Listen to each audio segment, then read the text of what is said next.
नमस्कार दोस्तों, प्रत्यक्ष आयुर्वेद की तरफ से मैं डॉक्टर राहुल परियार आप सभी का स्वागत करता हूं। इंटरनल मेडिसिन का एक डेमो लेते हैं, एक केस से समझते हैं और आखिर में आप उस प्रश्न का उत्तर देने के लिए एलिजिबल हो जाएंगे जो रिसेंट के एग्जाम में पूछा गया है। सो बेसिकली मेडिसिन के अंदर एक इंपॉर्टेंट टॉपिक लेने जा रहे हैं। मैं चाहता हूँ स्टूडेंट का माइक ओपन रहे और स्टूडेंट यहाँ पे डिजीज को गेस करे कि कौन सी डिजीज होगी जहाँ पे पेशेंट जो आती है वो फटीग के साथ में आती है, वीकनेस, पेलर उसको हम देख पा रहे हैं, उसके कंजक्टिवाइटिस नहीं, उसके कंजक्टिवा पे पेलर देख पा रहे हैं, शॉर्टनेस ऑफ ब्रेथ मिल रही है जो कि एक्सर्शन पे मिल रहा है, डिजीनेस जहाँ पे चक्कर वगैरह आ सकते हैं, पाल्पिटेशंस भी हैं, उसको पाल्पिटेशन फील हो रहा है, हेडेक हो रहा है, इवन और भी सिम्टम्स हो सकते हैं। कौन सी डिजीज आप सस्पेक्ट करेंगे और क्या इन्वेस्टिगेशन करेंगे? एनीमिया। एनीमिया। एनीमिया। ठीक है, एनीमिया। एनीमिया की तरफ जाएंगे। दो दो तीन बेसिक फीचर है जो कि आपको एनीमिया के तक ले। कौन सी इन्वेस्टिगेशन हम स्पेसिफिकली कराएंगे? सबसे बेसिक इन्वेस्टिगेशन, सिंपल सी बात है, कंप्लीट ब्लड काउंट कराएंगे, हिमेटोलॉजिकल इन्वेस्टिगेशन कराएंगे, सीबीसी। अब वहां पे जॉन्डिस। हम पहले हाँ, यहाँ पे जॉन्डिस की बात नहीं होगी, यहाँ पे पेलर है ना, इक्टेरस होता है तो जॉन्डिस की तरफ जाते हैं। सो यहाँ पे हम एक्सपेक्ट कर रहे हैं या सस्पेक्ट कर रहे हैं कि ये एनीमिया का केस होगा। हमें नहीं पता है कि क्या है, हम इसको डायग्नोज करने की कोशिश करेंगे, लास्ट में जो क्वेश्चन होगा उसको आंसर करने की कोशिश करेंगे। सो एनीमिया के वहाँ पे प्रॉपर डेफिनेशन की तरफ जाए तो हमारे पास में एनीमिया में क्या क्या मिलता है। Anaemia is defined as blood haemoglobin concentration कैसी रहेगी? कम रहेगी। कितनी कम रहेगी? बिलो 13 ग्राम पर DL फॉर एडल्ट मेल, या फिर हम हिमेटोक्रिट को भी देख सकते हैं कि 39% से कम रहेगा। नॉर्मल हीमोग्लोबिन की वैल्यू अगर मेल के लिए देखें तो 13 to 18, ये इंटरनेशनल स्टैंडर्ड्स की बात कर रहे हैं। इंडिया में हो सकता है कॉन्टिनेंटल पॉइंट ऑफ व्यू से थोड़ा कम मिल जाए। और फीमेल की अगर बात करें तो लेस देन 12 ग्राम पर DL से कम अगर हमारे पास में हीमोग्लोबिन मिलता है पेशेंट की रिपोर्ट्स में, और हिमेटोक्रिट भी अगर 37% से कम है, तो हम कह सकते हैं कि एनीमिया की तरफ जा रही है। राइट, बेसिकली एनीमिया अगर हम डायग्नोज करेंगे तो हमारे पास में रिपोर्ट के अंदर हीमोग्लोबिन कम वहां पे आएगा। अब ये जो हीमोग्लोबिन की बात कर रहे हैं, बेसिकली ये हम इंटरनेशनल स्टैंडर्ड्स की बात कर रहे हैं, ठीक है। हिमेटोक्रिट बीच में एक वर्ड है, हिमेटोक्रिट क्या है हमारे पास में? हिमेटोक्रिट का मतलब पैक्ड सेल वॉल्यूम, जो कि हम कह सकते हैं कि आरबीसीज जो प्लाज्मा में कितनी है उनको अगर हम कंप्रेस कर दें तो वो हमारे पास में कितना होगा। जैसे कि अगर हम बात करें 100% हमारे पास में ब्लड है तो उसमें अप्रोक्सीमेटली 40 to 50% हमारे पास में क्या है, ये आरबीसीज मान लेते हैं, आरबीसीज। और बाकी का जो 50 to 60% है ये हमारे पास में क्या है, प्लाज्मा एंड अदर सेल्स है, जिसमें डब्ल्यूबीसी एंड प्लेटलेट्स भी आएंगे। तो सिंपली हम कह सकते हैं कि आरबीसीज ये कितना है, नॉर्मल 40 से 50% में। ये 39 से कम है तो ये डेफिनेटली हमें सजेस्ट कर रहा है कि आरबीसी की वैल्यू कम है। इसका मतलब क्या हुआ, वहां पे हिमेटोक्रिट कम है। राइट, और at the same time haemoglobin भी कम है। तो डेफिनेशन की अगर एंगल से देखोगे तो आप हीमोग्लोबिन भी देखोगे और हीमोग्लोबिन के साथ में आप रिपोर्ट के अंदर हिमेटोक्रिट भी देखोगे। हिमेटोक्रिट मतलब पैक्ड सेल वॉल्यूम। एक सिंपल हमको सीबीसी देखना आना चाहिए कि हम as a Ayurveda doctor patient को कैसे देख पा रहे हैं। राइट, देन डायग्नोज करने पे जाएंगे, क्योंकि हमारे पास में पेशेंट का हीमोग्लोबिन कम आया है इतना हम मान लेते हैं, तो हम वहां पे आइडेंटिफाई करने की कोशिश करेंगे कम हुआ क्यों।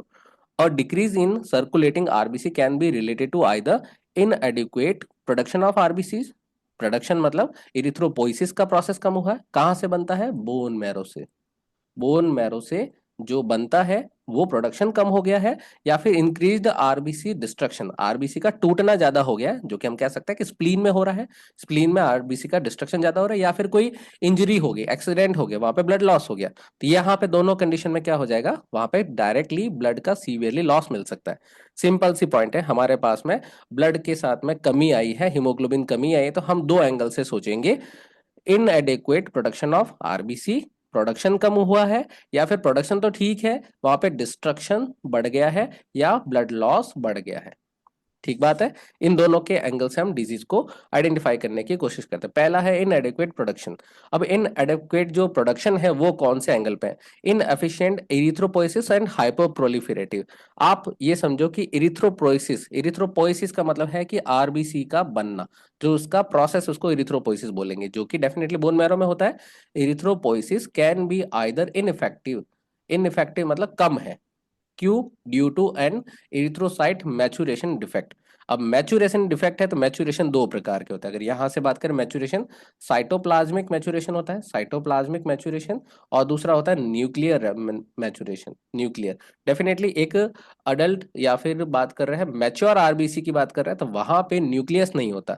न्यूक्लियर मैचुरेशन जब हो जाता है तो वहां पे न्यूक्लियस डिसअपियर हो जाता है, और साइटोप्लाज्मिक वहां पे अगर मैच्योरिटी आ जाती है तो वहां पे पिंकिश प्रेजेंटेशन वहां पे आने लगता है। तो सिंपल सी बात करें हमारे यहाँ पे कि अगर इरिथ्रोपोइसिस इनइफेक्टिव है तो वहां पे इरिथ्रोसाइट मैचुरेशन डिफेक्ट हो गया है।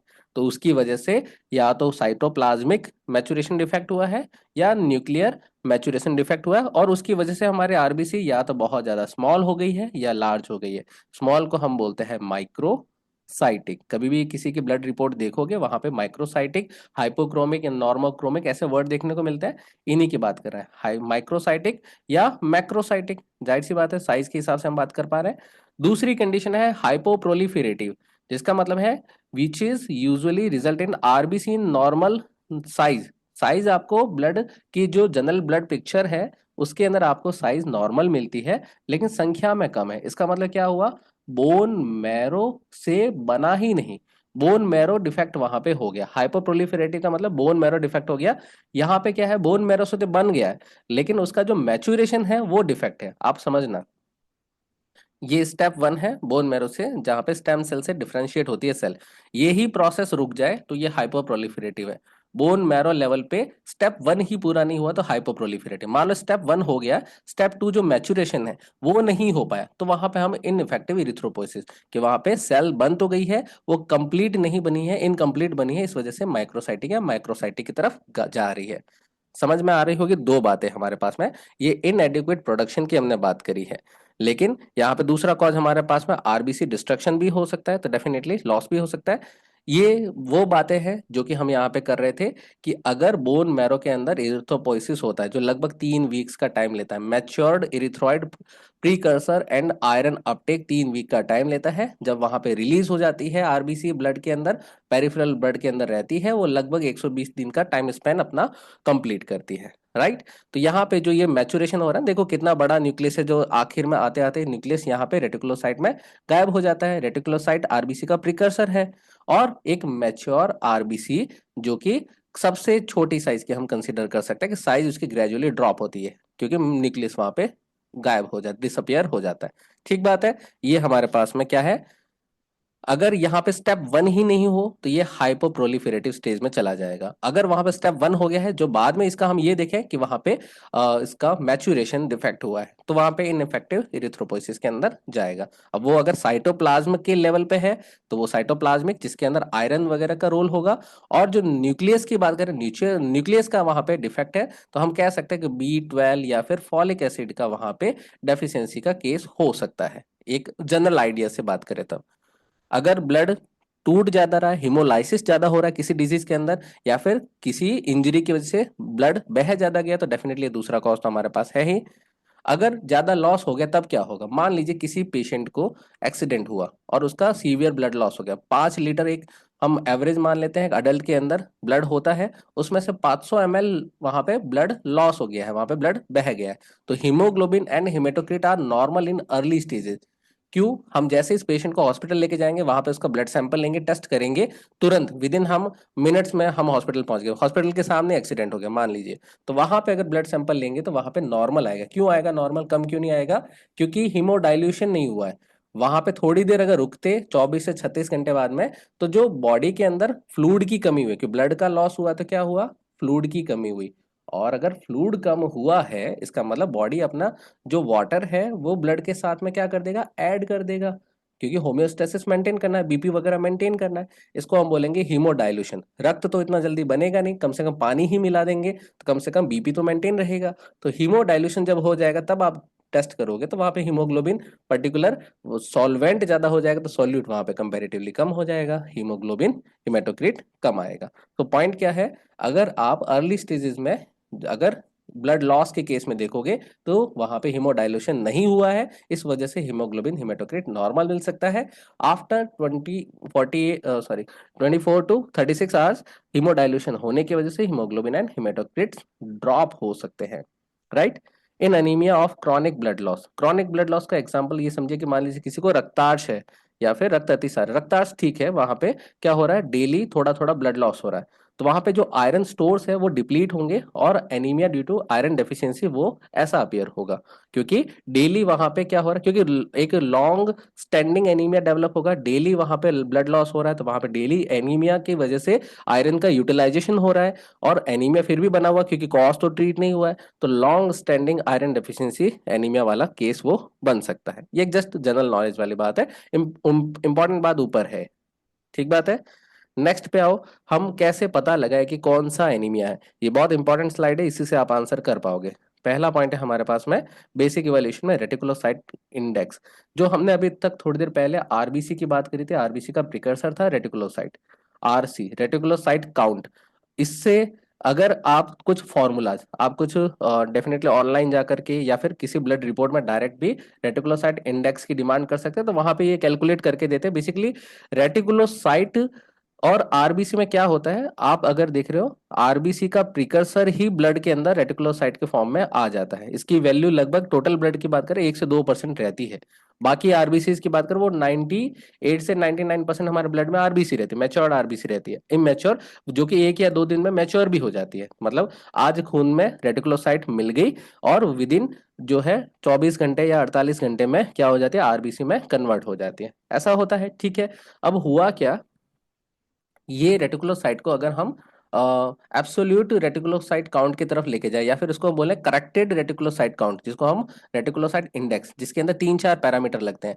हिमेटोक्रिट लगता है, एट द सेम टाइम वहां पे रेटिकुलोसाइट का काउंट लगता है, और एट द सेम टाइम वहां पे आरबीसी की वैल्यू, नॉर्मल आरबीसी की वैल्यू होती है 4.5 टू 5.5 मिलियंस।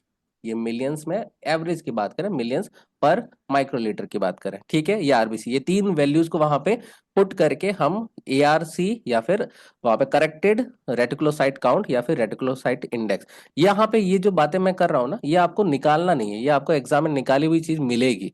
हमारे पास में इस वैल्यू को इंटरप्रिटेशन की तरफ सोचना है कि अगर रेटिकुलोसाइट इंडेक्स जो करेक्टेड वर्जन है वो अगर 2 से कम आया है या फिर 2.5 से कम है, 2.5 या 2 से कम है, इस रेंज से कम है, इसका मतलब क्या हुआ, इनएडिक्वेट आरबीसी प्रोडक्शन। इसका मतलब क्या हुआ, हमारे बोन मैरो में दिक्कत है, बोन मैरो में दिक्कत है। और अगर ये 2.5 से ज्यादा है, इसका मतलब क्या है, बोन मैरो तो ठीक है, इसका मतलब ब्लड लॉस हो रहा है, आरबीसी डिस्ट्रक्शन हो रहा है। मतलब आप सिर्फ इतनी सी रिपोर्ट की वैल्यू से आप पता ये लगा लोगे कि हमारी जो एनीमिया की प्रॉब्लम है वो बोन मैरो में है, या फिर ये आरबीसी का डिस्ट्रक्शन और लॉस की केस के अंदर जा रहा है, राइट। तो यहाँ पे हमारे पास में रेटिकुलोसाइट इंडेक्स की सिग्निफिकेंस आ गई है, लेस देन 2 है या फिर मोर देन 2.5 है, रेंज है, तो हम दोनों के बीच में एडजस्ट करते हुए पढ़ेंगे वहां पे। देन दूसरे हमारे पास में और देखने वाले क्या चीज आते हैं, review of blood smear and RBC indices. RBC indices में मेजर अगर बात करो एमसीवी और एमसीएच, ये अगर आप कभी सीबीसी की रिपोर्ट देखोगे ये छोटे मोटे चीजें दिखती है, लेकिन ये बहुत सिग्निफिकेंट चीजें हैं। इसको अगर हम एमसीवी की बात करें तो मीन कॉर्पस्कुलर वॉल्यूम की बात करें, एक आरबीसी का वॉल्यूम कितना होगा, वहां पे सबको मिला करके उनका मीन निकाल दो तो कितना होगा, उसके एंगल से यहाँ पे बात कर रहे हैं। तो बेसिकली इसकी नॉर्मल वैल्यू होती है 80 से लगा करके 100 फेम्टो लीटर, लीटर में होगा वॉल्यूम है तो लीटर में होगा 80 to 100। ये एवरेज एक आरबीसी के अंदर कितना पानी है उसकी बात करें, फेम्टो लीटर पता है कितना होता है, 10⁻⁻15 होता है। 80 से लगा करके 100 फेम्टो लीटर। अब मान लो किसी एक आरबीसी जो कि बाई कॉनकेव होते हैं, अगर साइड से देखोगे आरबीसी आपको ऐसी दिखेगी, दोनों तरफ से क्या होती है, कॉनकेव्ड स्ट्रक्चर होती है, ऊपर से देखोगे तो आपको इस तरीके से कुछ दिख सकती है, डिस्क शेप आरबीसी होती है, राइट। अब हुआ क्या, अगर किसी के अंदर एमसीवी कम है तो डेफिनेटली उसकी साइज भी कम होगी, और वहां पे स्मॉलर साइज की हमको आरबीसी मिलेगी। इसका मतलब हमें यह समझना है कि साइटोप्लाज्मिक मैच्यूरेशन डिफेक्ट हुए हैं। साइटोप्लाज्मिक मैच्यूरेशन डिफेक्ट किससे पता लगेगा, RBC indices MCV less than 80 है, और यही अगर एमसीवी 100 से ज्यादा है, 100 फेम्टोलीटर से ज्यादा है, तो हम कंसिडर करेंगे न्यूक्लियर मैच्यूरेशन डिफेक्ट। अब इन दोनों से हमें पता क्या लग रहा है, अगर ये 80 से कम है तो हम सीधा सीधा सोचेंगे कि आयरन डेफिशिएंसी एनीमिया हो सकता है, या फिर हीमोग्लोबिन सिंथेसिस प्रॉब्लम जैसी कुछ हुई है, जैसे कि सिडेरोब्लास्टिक एनीमिया जैसे कंडीशन में मिल सकता है, राइट। तो आयरन डेफिशिएंसी केस के अंदर हमको एमसीवी कम मिलता है, इसका मतलब माइक्रोसाइटिक, आरबीसी छोटी है ना, माइक्रोसाइटिक प्रेजेंटेशन मिलेगा। मेनली। और विटामिन बी 12 और फॉलिक एसिड की डेफिशिएंसी में न्यूक्लियर मैचुरेशन डिफेक्टेड होगा, उसकी वजह से साइज कंपैरेटिवली ज्यादा बड़ी होगी। अगर आप इसमें देखोगे, अगर यहाँ पे न्यूक्लियस अगर डिसअपियर नहीं हो तो आप सोचोगे कि यहाँ पे साइज कम हो पाएगी ग्रेजुअली। नो, क्योंकि न्यूक्लियस के डिसअपियर होने से ही साइज छोटी रहेगी। तो अगर न्यूक्लियस डिसअपियर नहीं हुआ है, इसका मतलब ये हुआ साइज अभी भी ज्यादा है। तो ये हमारे पास में लार्जर आरबीसी जाएगी, जिसको हम मेगेलोब्लास्टिक की तरफ सोचेंगे, मेगेलोब्लास्टिक की तरफ सोचेंगे। तो अल्टीमेटली हमारे पास में क्या आया, पिन पॉइंट बातें करें। अगर एमसीवी हमारे आर सीबीसी की रिपोर्ट में एमसीवी गिरा हुआ है, तो हम सोचेंगे कि साइज छोटी हो गई है। हो सकता है कि आयरन डेफिशिएंसी एनीमिया हो सकता है कि हीमोग्लोबिन सिंथेसिस कोई प्रॉब्लम रही हो, साइटोप्लाज्मिक मैचुरेशन डिफेक्ट हुआ है। ठीक है, अगर ये ज्यादा है, इसका मतलब न्यूक्लियर मैचुरेशन डिफेक्ट है, जिसमें मेनली ये फॉल करते हैं बी 12 एंड फॉलिक एसिड, या ड्रग की वजह से भी ऐसा हो सकता है। मेनली बी 12 डेफिशिएंसी, साइनोकोबालामिन और फॉलिक एसिड की डेफिशिएंसी से ऐसा हो सकता है। तो हमने क्या देखा, एक तो रेटिकुलोसाइट इंडेक्स देखा, आरबीसी इंडाइसेस में एमसीवी को देखा, एक एमसीएच भी होता है, उसको अगर ब्रीफ में बोलूं एमसीएच, मीन कॉर्पस्कुलर हीमोग्लोबिन की बात करें। अगर ये एमसीएच अगर नॉर्मल वैल्यू से हमारे पास में ज्यादा आता है, इसका मतलब हीमोग्लोबिन की वैल्यू एक सेल के अंदर कंपैरेटिवली ज्यादा है। और ये अगर कम आता है तो डेफिनेटली हीमोग्लोबिन की वैल्यू एक मीन कॉर्पस्कल के अंदर कम है कंपैरेटिवली। तो आगे आपको मिलता है ना वर्ड नॉर्मोक्रोमिक, इसका मतलब कलर नॉर्मल है। हाइपोक्रोमिक, हाइपोक्रोमिक का मतलब क्या हुआ, वहां पे कलर कम है, तो एमसीएच कम है, इसका मतलब कलर भी कम है। ऐसा सोचा जा सकता है। ठीक बात है। बोन मैरो एग्जामिनेशन में क्या देखोगे, in hypoproliferative marrow state normal morphology but less in number. देखो, साइज छोटी है या साइज बड़ी है, तो साइज तो अल्टर्ड है, इसका मतलब क्या हुआ, वहां पे जो क्या बोलते हैं बोन मैरो के अंदर साइटोप्लाज्मिक या न्यूक्लियर मैचुरेशन डिफेक्ट आया है, राइट। लेकिन अगर बात करें हाइपोप्रोलिफेरेटिव, वहां पे बन ही नहीं रहा, तो वहां पे जितने ब्लड के अंदर आरबीसीज हैं हमारे, वो तो नॉर्मल ही दिखेंगे, नॉर्मोसाइटिक नॉर्मोक्रोमिक, बट संख्या में कम होंगे, क्योंकि वहां पे स्टेप 1 ही पूरा नहीं हुआ। स्टेप 1 मतलब जो हमारे आरबीसी का प्रोडक्शन है, ये यहाँ वाली बात कर रहे हैं, ये स्टेप 1 ही नहीं होगा, तो वहां पे डेफिनेटली फिर बाद में ना तो माइक्रोसाइटिक वहां पे ना हाइपोक्रोमिक, कुछ भी ऐसा नहीं बन रहा है, स्टेप 1 पूरा होगा। यहाँ पे अल्टीमेटली हमको क्या समझ में आ रहा है, अगर बोन मैरो ये अप्लास्टिक एनीमिया वगैरह की कंडीशन में देखने को मिल सकता है। पॉइंट समझना यहाँ पे सारी बातों में, आयरन डेफिशिएंसी में साइज छोटी होती है, मेगलोब्लास्टिक बी 12 और फॉलिक एसिड में साइज बड़ी होती है। ये एमसीवी एमसीएच आपके हेल्प करेंगे आइडेंटिफाई करने में। रेटिकुलोसाइट इंडेक्स जो हमारे पास में 2 से कम रहेगा, तो आरबीसी प्रोडक्शन का वहां पे गड़बड़ हुआ है, और 2.5 से ज्यादा रहेगा तो हम कह सकते हैं कि आरबीसी डिस्ट्रक्शन ज्यादा हुआ है।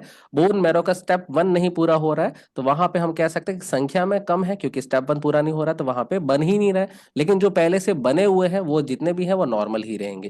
तो डेफिनेटली ये normal morphology but less in number, ये हमारे पास में इवैल्यूएशन करने का बेसिक क्राइटेरिया। ये मैं बहुत सुपरफिशियल बातें किया हूँ डेफिनेटली। एक हम फ्लो चार्ट पढ़ करके अभी इसको आंसर करने की कोशिश करेंगे।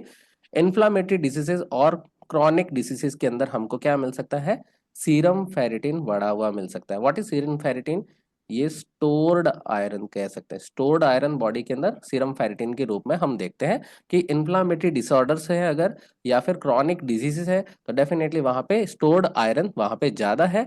टीआईबीसी कंपैरेटिवली कम मिल सकता है। व्हाट इज टीआईबीसी, वहां पे टोटल आयरन बाइंडिंग कैपेसिटी, जो वहां पे आयरन बाइंडिंग कैपेसिटी होती है बोन मैरो के अंदर, वो वाली चीज घटी हुई मिलेगी। तो ये इन्फ्लामेटरी कंडीशन और क्रॉनिक डिसऑर्डर के अंदर मिल सकता है। जस्ट एक प्रेजेंटेशन है जिसको आप डिटेल में तब समझोगे, पर्टिकुलर किसी डिजीज के ऊपर जाकर के बातचीत करेंगे तब। कैल्शियम अगर दूध के अंदर जो प्रेजेंट होता है, कोई व्यक्ति दूध ज्यादा पीता है तो डेफिनेटली आयरन का एब्जॉर्प्शन कम करता है। अगर एंटासिड, अगर कोई व्यक्ति खाता है एंटासिड्स, डेफिनेटली आयुर्वेद के एंटासिड्स भी है हमारे पास में, शंख भस्म वगैरह कैल्शियम वाले। और या फिर एलोपैथी वाले पॉइंट ऑफ व्यू से देखें तो वहां पे एल्यूमिनियम हाइड्रोक्साइड वगैरह बहुत सारी चीज हो सकती है, तो वहां पे ये आयरन एब्जॉर्प्शन को कम करता है। H2 रिसेप्टर ब्लॉकर, रेनिटिडिन बहुत फेमस ड्रग है। और पीपीआई, रेबेप्राजोल, पेंटोप्राजोल, ये ऐसी मेडिसिन है जो कि आयरन एब्जॉर्प्शन को कम करते हैं, राइट, आयरन एब्जॉर्प्शन को कम करने वाली होती है। और आयरन एब्जॉर्प्शन को फैसिलिटेट करने वाली, बढ़ाने वाली कौन सी चीज है, विटामिन सी, या फिर हम इसको कह सकते हैं एस्कॉर्बिक एसिड। इसीलिए तो हम आम्ल की या फिर त्रिफला का प्रयोग यूजुअली देखेंगे तो वो लोहे के पात्र में करते हैं, क्योंकि वहां पे लोह का कुछ अंश इसके साथ में आ जाता है। बॉडी के अंदर जब भी लोह भस्म देते हैं तो लोहे के भस्म के अगर भस्म बना रहे हैं तो उसमें भावना द्रव्य में यूजुअली आपको त्रिफला या आंवला की देखने को मिलेगा, क्योंकि ये विटामिन सी के रिच रिसोर्सेज में आते हैं। राइट, ये आयुर्वेद के पॉइंट ऑफ व्यू से हम चीजें जानते हैं। Then main source of vitamin B 12 are animal proteins, जो जानते हैं डेयरी प्रोडक्ट्स में हमको मिलते हैं। वेजिटेरियन रिसोर्सेज में विटामिन बी 12 यूजुअली नहीं होते, तो विटामिन बी 12 की डेफिशिएंसी है, या तो बाहर से सप्लीमेंट दो, या फिर उसको जो है नॉन वेजिटेरियन डाइट को वहां पे सजेस्ट कर सकते हो अगर वो खाने वाले लोग हैं तो।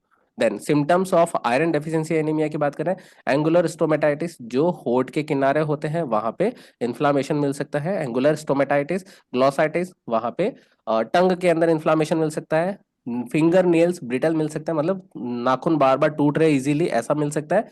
कॉइलोनेकिया, स्पून शेप्ड नेल मिल सकता है, जो कि इसका अपोजिट होता है। तो क्लबिंग होता है, क्लबिंग हम लीवर डिजीज, लंग डिजीज में यूजुअली देखते हैं। कॉइलोनेकिया का मतलब जो किसी व्यक्ति का नाखून है, नाखून का प्रेजेंटेशन कैसा दिखेगा वहां पे, ऐसा स्पून शेप, नाखून ऐसा स्पून शेप में आ जाएगा। राइट, वहां पे कॉनकेविटी डेवलप हो जाएगी, कॉन्वेक्सिटी इसमें मिलती है। नाखून अगर इस तरीके से उभरा होगा तो हम बोलेंगे ये क्लबिंग होगी। अपोजिट है koilonychia. Reticulocyte count is elevated if blood loss is etiology and the patient has enough iron stores और ऑन आयरन थेरेपी। इस वाले पॉइंट को हमने ऑलरेडी डिस्कस कर लिया है कि अगर रेटिकुलोसाइट काउंट ज्यादा है तो डेफिनेटली रेटिकुलोसाइट इंडेक्स ज्यादा होगा, जो अगर 2.5 से ज्यादा है इसका मतलब क्या हुआ, या तो ब्लड लॉस है या फिर वहां पे ब्लड का डिस्ट्रक्शन ज्यादा हो रहा है, मतलब प्रोडक्शन तो वैसे भी सीवियरली बढ़ा हुआ है। कॉजेज ऑफ मैक्रोसाइटोसिस, जहां पे megaloblastic presentation, vitamin B 12, folic acid deficiency, liver disease, alcohol और अप्लास्टिक एनीमिया के अंदर ये हमको मैक्रोसाइटोसिस देखने को मिल सकता है। इवन हाइपोथायराइडिज्म में भी। माइक्रोसाइटोसिस में मेन कॉज है इंडिया के अंदर, क्योंकि माल नरिशमेंट की वजह से आयरन की डेफिशिएंसी रहती है, और इसमें माइक्रोसाइटोसिस इंडिया के अंदर जो पुअर या स्लम एरियाज होंगे वहां पे ये प्रेजेंटेशन ज्यादा देखने को मिलता है। इवन वहां पे आयरन डेफिशिएंसी और ये विटामिन बी 12 डेफिशिएंसी दोनों एक साथ मिलती है, वहां पे मिक्स्ड प्रेजेंटेशन मिलता है। माइक्रो और मैक्रो सेल्स दोनों एक साथ सेम टाइम पे देखने को मिलती है। ये इंडिया का प्रेजेंटेशन की बात करो, नॉर्मली अब आप प्रैक्टिस करोगे तो देखने को मिलेगा। Anaemia of chronic disorder, inflammation, thalassemia, sideroblastic anaemia, इन सब में माइक्रोसाइटोसिस मिलेगा। ठीक है, थैलेसीमिया को अगर आप जानते हो तो ये एक ऑटोसोमल रेसेसिव डिसऑर्डर है। ऑटोसोमल मतलब जो सेक्स क्रोमोसोम के अलावा जो क्रोमोसोम्स है, ऑटोसोम्स है, उनके अंदर भी रेसेसिव, रेसेसिव डिसऑर्डर मतलब दोनों क्रोमोसोम के पेयर पे अगर ये डिजीज का फैक्टर रहेगा तो वो डिजीज के सिम्टम आएंगे। अल्फा एंड बीटा दो प्रकार के होते हैं। अल्फा वाला जो म्यूटेशन होता है वो क्रोमोसोम नंबर आई गेस 16 पे रहता है, और बीटा वाला का जो क्रोमोसोम अफेक्टेड होता है वो 11th नंबर क्रोमोसोम रहता है। डेफिनेटली ऑटोसोम्स हमारे पास में कितने हैं, 12 पेयर्स ऑटोसोम्स रहते हैं उसमें। हमारे पास में 16 नंबर अल्फा के लिए और ये बीटा के लिए। ठीक बात है। और ये अगर ऑटोसोमल रेसेसिव थैलेसीमिया की अगर बात करें ना, ये इसमें क्या होता है, क्वांटिटेटिव क्वांटिटेटिव हीमोग्लोबिनोपैथी बोलते हैं, हीमोग्लोबिनोपैथी। हीमोग्लोबिन की क्या हुई, क्वांटिटी कम हुई, इसके अंदर क्या होता है, अल्फा चेन और बीटा चेन की मात्रा कम हो जाती है, ऐसा मान लेते हैं। जबकि क्वालिटेटिव हीमोग्लोबिनोपैथी में सिकल सेल एनीमिया जैसी डिसऑर्डर आता है। तो ये थोड़े बेसिक आइडियाज है, हालांकि डिजीज के ऊपर जाएंगे तो डिटेल में बात कर पाएंगे। हाँ, एक पॉइंट मैं जरूर बोलूंगा, थैलेसीमिया के अंदर जैसे बीटा थैलेसीमिया के अंदर हीमोग्लोबिन A2, A2 इसके अंदर हमारे पास में कौन सी चेन रहती है, 2 अल्फा और डेल्टा दो डेल्टा चेन। ये वाला हीमोग्लोबिन A2 वो 3.5 से भी ज्यादा मिलेगा, 3.5 से ज्यादा मिलेगा हीमोग्लोबिन A2। नॉर्मली हम कह सकते हैं कि 3.5 तक या 1 to 3.5% तक नॉर्मल है। इससे ज्यादा मिल रहा है तो हम कह सकते हैं थैलेसीमिया की पॉसिबिलिटीज वहां पे ज्यादा होंगी। राइट, सिडेरोब्लास्टिक एनीमिया में हीम का जो प्रोडक्शन होता है माइटोकॉन्ड्रियल लेवल पे वो कम हो जाता है। मान लेते हैं कि हीमोग्लोबिन में वहां पे हीम प्रोडक्शन स्लो हो जाता है। ये जो हमारे पास फ्लो चार्ट है ये हमने ऑलरेडी पढ़ लिया। अब जो हमने पढ़ा है उसको ब्रीफ कर लेते हैं कि हमने क्या पढ़ लिया है। राइट, सो बेसिकली इसको अगर हाईलाइट पॉइंट ऑफ व्यू से मैं दिखाऊं, अगर किसी पेशेंट को एनीमिया हुआ है, हम सबसे पहले क्या कराएंगे, सीबीसी कराएंगे और रेटिकुलोसाइट काउंट कराएंगे। ये हमारे टेस्ट ऑफ चॉइस होंगे या फिर इन्वेस्टिगेशन ऑफ चॉइस में आएंगे। सीधे सीधे हम जाएंगे सीबीसी में, हीमोग्लोबिन कम आएगा अपने नॉर्मल वैल्यू, जो कि फीमेल के लिए 12 से कम है, मेल के लिए 13 से कम है, ग्राम पर डीएल हम यूनिट यूज करते हैं। और साथ में रेटिकुलोसाइट काउंट, तो रेटिकुलोसाइट काउंट से हम निकाल लेंगे इंडेक्स। इंडेक्स अगर 2.5 से कम है या हम कंसिडर करें 2 से भी कम है, तो हम रेड सेल मॉर्फोलॉजी देखेंगे कि वहां पे साइज छोटी हुई है, बड़ी हुई है, या साइज नॉर्मल है। छोटी बड़ी साइज हुई है तो वहां पे हमें देखना पड़ेगा कि साइज छोटी है तो साइटोप्लाज्मिक डिफेक्ट है, और बड़ी साइज है मतलब न्यूक्लियर डिफेक्ट है। राइट। माइक्रोसाइटिक साइटोप्लाज्मिक डिफेक्ट की तरफ लेके जाता है, मैक्रोसाइटिक न्यूक्लियर डिफेक्ट की तरफ लेके जाता है। और अगर हम बात कर रहे हैं साइटोप्लाज्मिक, उसमें सबसे बड़ा नाम आता है iron deficiency, thalassaemia, sideroblastic anaemia. ठीक बात है। जबकि अगर हम बात करें न्यूक्लियर डिफेक्ट के अंदर फॉलिक डेफिशिएंसी और vitamin B12 deficiency, drug toxicity and refractory anaemia को हम अवॉइड कर सकते हैं, क्योंकि ये आप इमेज देख रहे हो, हैरिसन की इमेज है। अगर हम जितना हाईलाइट करें उतना अगर हमें याद रह जाता है, काफी हमारे लिए यूजफुल हो जाएगा। और अगर हम बात करें नॉर्मोसाइटिक नॉर्मोक्रोमिक की साइज वहां पे अल्टर नहीं हुई है, इसका मतलब क्या हुआ, बोन मैरो से ही नहीं बन रहा, हाइपोप्रोलिफेरेटिव स्टेज है, जिसमें हम कह सकते हैं अप्लास्टिक एनीमिया की कंडीशन है। इसको मेनली इसको फोकस करेंगे। या फिर आयरन की सीवियरली डेफिशिएंसी, तो आयरन डेफिशिएंट इरिथ्रोपोइसिस हो गया, इरिथ्रोपोइसिस ही नहीं हो पाया, ऐसा हम कह सकते हैं। तो ये दो पॉइंट है, अप्लास्टिक एनीमिया या फिर आयरन डेफिशिएंसी इंड्यूस्ड इरिथ्रोपोइसिस हो गया है। अगर यही इंडेक्स हमारा 2.5 से ज्यादा होता तो क्या करते, इसका मतलब हम सोचते हीमोग्लोबिन जो है वो टूट ज्यादा रहा है, हीमोग्लोबिन लाइसिस ज्यादा हो रहा है। इसका मतलब या तो ब्लड लॉस हुआ है एक्सीडेंट में, या फिर इंट्रावेस्कुलर हीमोलाइसिस ज्यादा हो रहा है, मतलब जो स्प्लीन के अंदर आरबीसी डिस्ट्रक्शन ज्यादा हो रहा है। बाकी और भी कॉजेज हैं, मना नहीं कहेंगे, कॉजेज में हीमोग्लोबिनोपैथीज के अंदर हमारे पास सिकल सेल एनीमिया वगैरह आ सकता है। जो हमारे पास अभी जो हमारे पास स्क्रीन पे पड़ा है वो इंपॉर्टेंट पार्ट है। इसी आप स्लाइड से आप डायग्नोज कर पाओगे जो अगला प्रश्न है जो हम बातचीत करने वाले हैं इस स्लाइड के बाद में। आयरन डेफिशिएंसी के पॉइंट ऑफ व्यू से अगर बात कर रहे हो, तो आपके पास में ये इंफॉर्मेशन है कि सीरम फेरिटिन जो स्टोर्ड आयरन है नॉर्मली होगा 50 से 200 माइक्रोग्राम पर लीटर। ये नॉर्मल वैल्यू है, 50 से 200 ग्राम सीरम फेरिटिन अगर है किसी के बॉडी में वो नॉर्मल है। TIBC टोटल क्या बोलेंगे, टोटल आयरन बाइंडिंग कैपेसिटी, ये माइक्रोग्राम पर डीएल में 300 से 350 के बीच में अगर है तो ये नॉर्मल है। इससे 350 से ज्यादा है तो इसको हम बढ़ा हुआ बोलेंगे। सीरम आयरन जो फ्री फ्लो आयरन है बॉडी के अंदर डायरेक्ट यूटिलाइजेशन में, ये तो स्टोर्ड आयरन है, स्टोर्ड आयरन। और ये क्या है, वो फ्री फ्लो जो डायरेक्ट यूज में आने वाला है, इसकी वैल्यू रहेगी 50 से 150 तक। ठीक बात है। और आरबीसी मॉर्फोलॉजी, ये नॉर्मल होगी, मतलब नॉर्मोसाइटिक नॉर्मोक्रोमिक, ये नॉर्मल कंडीशन की हमने सारी बात करी। फेरिटिन इतना, TIBC 300 से 360, आयरन 50 से 150, और ये मॉर्फोलॉजी नॉर्मल है। अगर नेगेटिव आयरन बैलेंस की बात करते हैं, इसका मतलब क्या हुआ, जो हमारा स्टोरेज है वो कम हो गया है, लेकिन उसकी वजह से कोई इंपैक्ट नहीं पड़ा, क्योंकि हमारा जो रूटीन में आने वाला काम आने वाला आयरन है वो अभी भी ठीक है। TIBC थोड़ा बढ़ सकता है क्योंकि स्टोर्ड आयरन कम है, तो टोटल आयरन बाइंडिंग कैपेसिटी, जो आयरन की भूख है वो बढ़ सकती है, क्योंकि आयरन कुछ कम हुआ है, इस वजह से वहां पे भूख थोड़ी सी बढ़ जाती है, ऐसा मान लेते हैं। आयरन डेफिशिएंट इरिथ्रोपोइसिस और आयरन डेफिशिएंसी एनीमिया, इसको आप ये समझो कि आयरन डेफिशिएंट इरिथ्रोपोइसिस, इरिथ्रोपोइसिस में आयरन की कमी होना स्टार्ट हुआ है। इसका मतलब क्या हुआ कि स्टोर्ड वाला और जो रूटीन वाला दोनों कम हो गया, लेकिन ये इनिशियल स्टेज में है। और आयरन, और इसमें सिम्टम्स नहीं है, सिम्टम्स नहीं है अभी तक हमारे पास में ब्लड के प्रेजेंटेशन में पेशेंट को कोई क्लिनिकल सिम्टम नहीं है। हाँ, इरिथ्रोपोइसिस लेवल पे आयरन डेफिशिएंट हो चुका है। और अगर आयरन डेफिशिएंसी एनीमिया की बात करें, तो वहां पे ये एडवांस स्टेज है कि इरिथ्रोपोइसिस के अब क्लिनिकल फीचर्स भी आ गए हैं, आयरन डेफिशिएंसी एनीमिया हो गया, और इसमें अगर आप देखोगे सीरम आयरन सीवियरली डिस्टर्ब्ड होगा। इन दोनों को फिर से देखना, जब केवल फेरिटिन कम होता है इसको हम नेगेटिव आयरन बैलेंस बोलते हैं, क्योंकि जो रूटीन में काम आने के लिए आयरन हमारे पास में ठीक ठाक स्तर में है। अगर आयरन डेफिशिएंट इरिथ्रोपोइसिस की बात करोगे तो वहां पे फेरिटिन भी कम है और सीरम आयरन भी कम हो गया है, इसकी वजह से TIBC और ज्यादा बढ़ गया, लेकिन कोई क्लिनिकल सिम्टम नहीं है। और अगर हम GBP करा रहे हैं तो वहां पे नॉर्मोसाइटिक नॉर्मोक्रोमिक ही मिल रहा है। आयरन डेफिशिएंसी एनीमिया के अंदर हमको क्लिनिकल सिम्टम भी मिलेंगे, हाइपोक्रोमिक माइक्रोसाइटिक वाला प्रेजेंटेशन भी मिलेगा। और ये तो आयरन फेरिटिन तो पहले से कम है, ये और ज्यादा सीवियरली कम हो जाएगा सीरम आयरन। और TIBC और ज्यादा, जितना ज्यादा आयरन कम उतना ज्यादा TIBC बढ़ता है, ऐसा आप समझ के चलेंगे। ठीक बात है। तो ये दोनों में डिफरेंशिएट करता है कि ये अर्ली स्टेज है आयरन डेफिशिएंट इरिथ्रोपोइसिस के अंदर, और ये इसका clinical presentation point of view से डिसीज है। राइट। प्रश्न 2021 का है, सॉल्व करने की कोशिश करते हैं। एक 29 वर्ष की महिला के रक्त परीक्षण में हीमोग्लोबिन 7.8 ग्राम पर डीएल है। पॉइंट इज क्लियर कि वहां पे एनीमिया तो है। रेटिकुलोसाइट काउंट कितना है, माइक ओपन कर सकते स्टूडेंट के लिए। रेटिकुलोसाइट काउंट कितना है, 0.8। ठीक है, पेरिफेरल स्मीयर में माइक्रोसाइटिक हाइपोक्रोमिक एनीमिया के चिन्ह दिख रहे हैं। यहाँ पे हमको बता दिया है कि माइक्रोसाइटिक है और हाइपोक्रोमिक है। ये प्रेजेंटेशन देखने को मिल चुका है।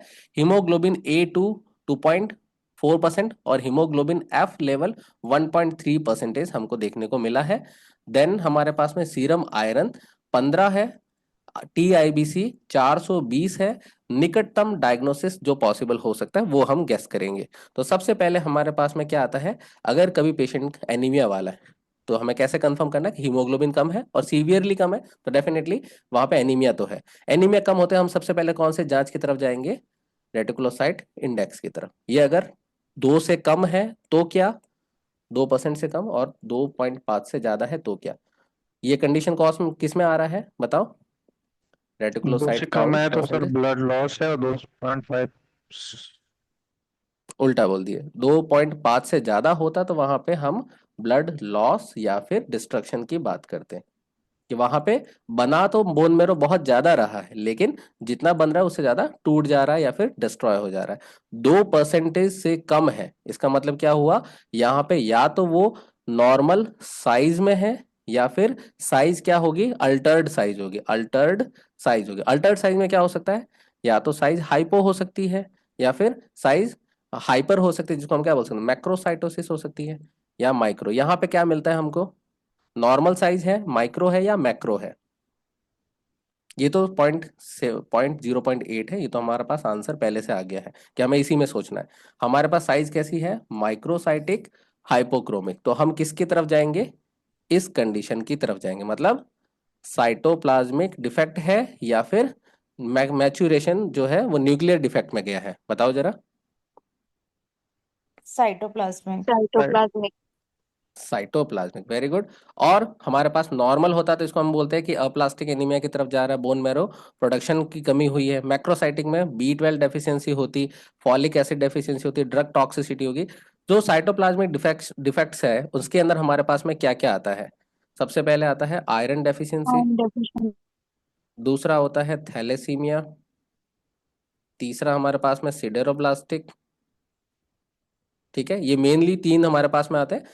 तो यहाँ पे हम मान लेते हैं कि जीर्ण शोथ जन्य पांडु हम एक्सक्लूड कर देते हैं, हमें तीनों में से आंसर करना है। तो कैसे आंसर तक पहुंचेंगे, हमारे पास में बीटा थैलेसीमिया आंसर कैसे होगा, अगर हम हीमोग्लोबिन A2 को सर्च करें तो A2 की वैल्यू कितनी हो कि हम बीटा थैलेसीमिया माइनर की तरफ जाए,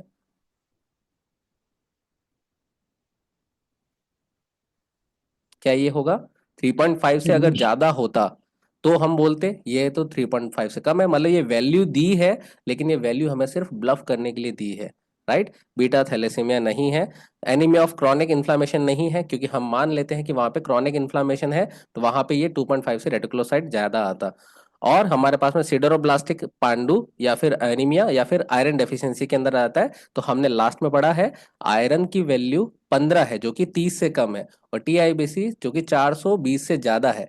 ये दोनों प्रेजेंटेशन सिडरोब्लास्टिक में नहीं मिलता, वहां पे आयरन नॉर्मल मिलेगा सिडरोब्लास्टिक में, और TIBC वैल्यू भी नॉर्मल या घटी हुई मिलेगी, नॉर्मल या बिलो मिलेगी। ये दोनों प्रेजेंटेशन हमको कंफर्म कराते हैं कि हमारा आंसर क्या है, आयरन डेफिशिएंसी एनीमिया। अगर आप इसमें देखोगे, अगर यहाँ पे 15 बताई इस क्वेश्चन के अंदर और ये 420 बताया, तो इसका मतलब ये आयरन डेफिशिएंसी की तरफ जा रहा है, हाइपोक्रोमिक माइक्रोसाइटिक प्रेजेंटेशन है।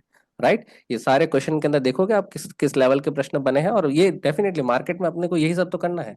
अगर हम प्रैक्टिस में जाएंगे तो हमें कौन से मरीज को देखना है यही सब तो आएंगे, लेकिन डायग्नोज कैसे करेंगे, यही तरीका है। सबसे पहले सिंपल हीमोग्लोबिन देखो, एनीमिया आया है, रेटिकुलोसाइट इंडेक्स देखो, 2 से कम है या 2.5 से ज्यादा है। अगर 2.5 से ज्यादा है इसका मतलब डिस्ट्रक्शन हो रहा है, जैसे कि इसमें हो सकता है क्रॉनिक इन्फ्लामेशन में पॉसिबल है। राइट, या ब्लड लॉस हो रहा है या डिस्ट्रक्शन हो रहा है। अगर 2 से कम है मतलब साइज देखो, नॉर्मल साइज है, माइक्रो है या फिर मैक्रो है। ठीक है, अगर नॉर्मल साइज है तो फिर बोन मैरो की तरफ सोचो, माइक्रो है इसका मतलब साइटोप्लाज्मिक साइटोप्लाज्मिक डिफेक्ट की तरफ सोचो, और मैक्रो है तो फिर न्यूक्लियर डिफेक्ट की तरफ सोचो। न्यूक्लियर डिफेक्ट वाली कंडीशन आ गई तो B12 में जाओ, या फिर आप जाओगे फॉलिक एसिड की डेफिशिएंसी के पॉइंट ऑफ खोजने से। और साइटोप्लाज्मिक में आएगा तो वहां पे हमारे पास में एक तो ये है थैलेसीमिया, आयरन डेफिशिएंसी और सिडरोब्लास्टिक, और बोन मैरो वाले में तुमने अप्लास्टिक एनीमिया। ये मेजर बड़े बड़े नाम के, ये सारी जो मैंने बातें बोली है बहुत सुपरफिशियल बातें बोली है। सो डेफिनेटली ऐसा प्रश्न कभी आएगा तो आप आंसर करने के लिए योग्य हो जाओगे, राइट।